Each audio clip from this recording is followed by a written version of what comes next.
When I say the tree of life, you think of an enormous 145-foot tall and 50-foot wide tree made of plastic, concrete, and steel, right? Yeah, me neither. You would think that the tree of life, the icon of Disney World's Animal Kingdom, would be a tree made of living things, or at least made of materials that don't harm the environment and all the living things in it, especially since they consider themselves so environmentally friendly. It's kind of ironic that the center of the theme park, based on promoting environmental protection and promoting nature, is completely dead and fake. It even has an oil rig at its base to keep it in place and standing. They kind of went the opposite way on that one. At least they take great care of the animals in Animal Kingdom though. The theme is animal conservation and animal rights, so we can probably just trust such an innocent company as Disney. That kind of thinking is exactly why Disney has gotten by so far without even a second look at the company's ethics and true priorities. The Animal Kingdom section of Disney's website says, "Many of the planet's most amazing animals, from elephants and tigers to sea turtles and sharks, call Disney home." As if these animals almost have a choice and enjoy their magical home. And most people believe the famous company that made the innocent children's movies that we all watched as kids.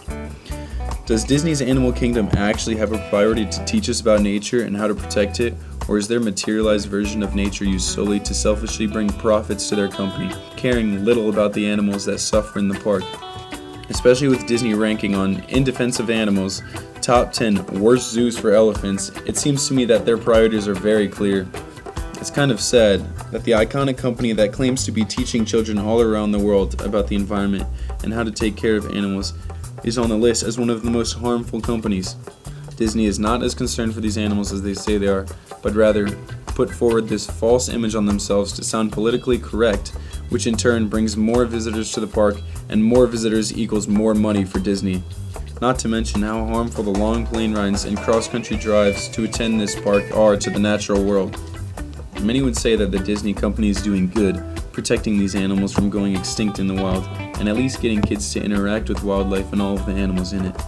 A recent study by Georgia Mason, a professor at the University of Guelph in Canada, and Canada's research chair for animal welfare, showed that elephants tend to live half as long as they would in zoos than in the wild. How can an elephant living half as long as it should be possibly help the population from its current decline? It just doesn't make sense, and similar studies have been conducted on other animals held in captivity of zoos with similar results. While I believe it is great that people are at least being able to see the animals and gain some respect for the environment, Disney is doing this in the wrong way. There is no substitute for nature down to its original form. Shelley R. Scott, in Conserving, Consuming, and Improving on Nature in Disney's Animal Kingdom, put it this way: "The Disney tourist hears stories rather than experiences adventures. While the existence of the park is justified through messages of conservation and education, the product offered for consumption is an inauthentic relationship with nature, with animals and landscape that cannot survive outside the park."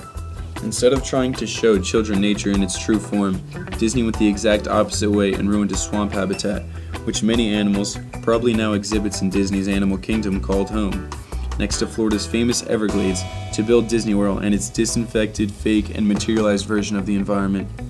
They could have used the wild area that now makes up Animal Kingdom and turned it into a state park for Disney visitors to see nature's amazing creatures in their natural habitats, unharmed, instead of this false sense of nature.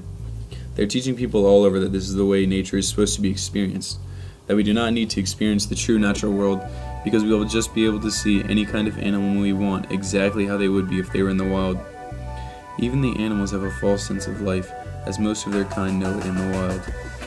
Many of these animals are trained to do tricks and are given lifeless food for consumption, while the only thing we are seeing is a false sense of how these animals would normally live. These animals lose their natural instincts while living in a zoo and would most likely not be able to survive in the wild after living in a zoo its whole life.